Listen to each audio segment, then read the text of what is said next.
ಯಾರನ್ನ ಎಲ್ಲಿ ಇಲ್ವಲ್ರಿ, ಅವ್ರು ಒಟ್ಟೋಗಿದ್ದಾರೆ. ಕೂತ್ಕೊಳ್ಳಿ, ಏನು ಲಾಯರು DK ಶಿವಕುಮಾರ್ ಹೊಟ್ಟೋದ್ರು ಬೆಂಗಳೂರಿಗೆ.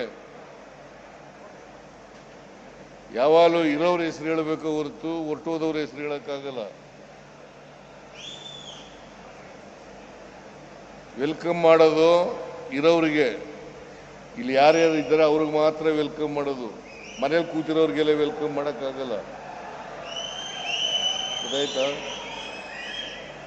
ನೀವು ವಕೀಲರು ಸ್ವಲ್ಪ ಅರ್ಥ ಮಾಡ್ಕೋಬೇಕು ಇವೆಲ್ಲನೂ.